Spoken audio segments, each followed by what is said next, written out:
आप किस तरीके से देखते हैं पंजाब की धरती क्यों चुनी गई और उनके साथ अमानवीय व्यवहार क्यों किया गया, ये सवाल उठाए जा रहे हैं। आपको क्या लगता कि विरोध करना सही था कि नहीं सही था? आज विरोध इसलिए किया गया जिस प्रकार से हमारा अपमान किया गया है।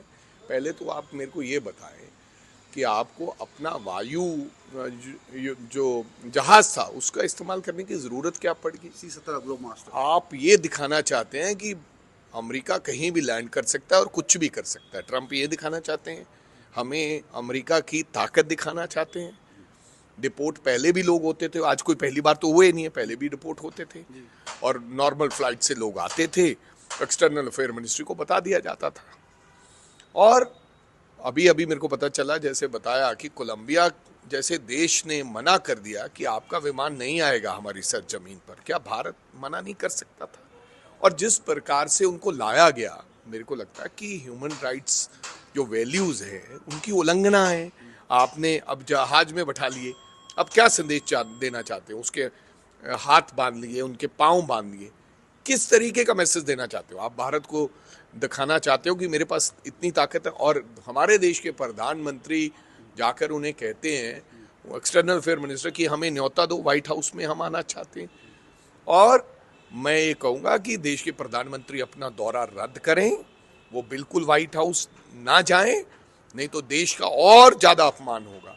और आइंदा ऐसी हरकत ना हो, उसके लिए क्या कदम उठाएं वो बताएं। दूसरा, संसद में एक्सटर्नल अफेयर मिनिस्टर खड़े होकर इसके ऊपर जवाब दें और देश के लोगों से माफ़ी मांगें। और तीसरा, अमेरिका को लिखें कि आपने हमारा इंटरनेशनल लेवल पे इंसल्ट किया है। पंजाब का तो हुआ ही हुआ है। बीजेपी ठीक कहा कि गुजरात के भी उतने लोग थे, आप गुजरात में लैंड करा देते वो जहाज, पंजाब में क्यों लैंड कराया? उसका कारण क्या था? कि आप पंजाबियों की इंसल्ट करना चाहते हो? क्योंकि भाजपाओं के मन में पहले ही पंजाबियों के लिए कोई जगह तो है ही नहीं। एक सवाल आपसे पूछना चाहूँगा कि इन प्रवासी भारतीयों का जो दर्द है, तमाम लोगों की अपनी अपनी कहानी है, मगर इनके दर्द पर मलहम किस तरीके से लगेगा? सवाल एक। सवाल दो, क्या इस पर किसी राजनीतिक कदम की अब तक घोषणा नहीं हुई? कोई बड़ी घोषणा इनके लिए की जाए? क्योंकि अगर कानून की बात करें तो जिस तरीके से बात की जा रही थी, पहले नागरिकता कानून की बात हुई तो इसमें तमाम लोगों ने बात की, रोहिंग्या मुसलमानों की बात की, तो उनको अपनाने की बात सब कहते हैं, उनको मलहम लगाने की बात करते हैं, उनको नागरिकता देने की बात करते हैं, वह इन्हें नौकरी देने की कोई बात नहीं कर रहा कि क्यों गए, इनके पास रोजगार नहीं है, आर्थिक संकट नहीं है, किसी ने ज़मीन बेचा, किसी ने उधार लिया, तमाम किसी को फर्जीवाड़ा हुआ। बाहर क्यों लोग जाते हैं? कारोबार के लिए, काम के लिए। देश में वादा किया था, देश की सरकारों ने वादा किया था 10 साल से कि 2 करोड़ लोगों को हर साल नौकरी मिलेगी।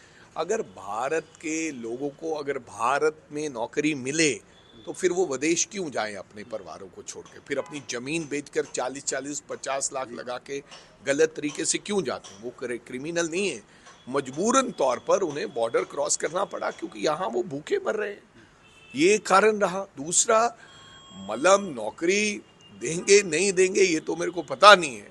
मैं तो कहता हूं कि ना केवल इनको, अन्य साथी जो इस भारत के हैं, नौजवान साथी हैं, युवा देश है, हमें उनको, हर व्यक्ति को नौकरी देनी चाहिए, रोजगार देना चाहिए। लेकिन मैं यही जरूर कहना चाहूँगा कि एक्सटर्नल अफेयर मिनिस्ट्री, भारत सरकार, इन लोगों का जितने पैसे लगे हैं उनका कोई ना कोई इंतजाम करे। उनको कम से कम या तो पैसे वापस दिलाए जाएं जहां पर उनका खर्च हुआ है, या सरकारें उनका जो पैसा है वो खुद दें, जो 40 लाख 50 लाख, क्योंकि मजबूरन तौर पर उसको बॉर्डर क्रॉस करके डोंकी के जरिए उनको जाना पड़ा।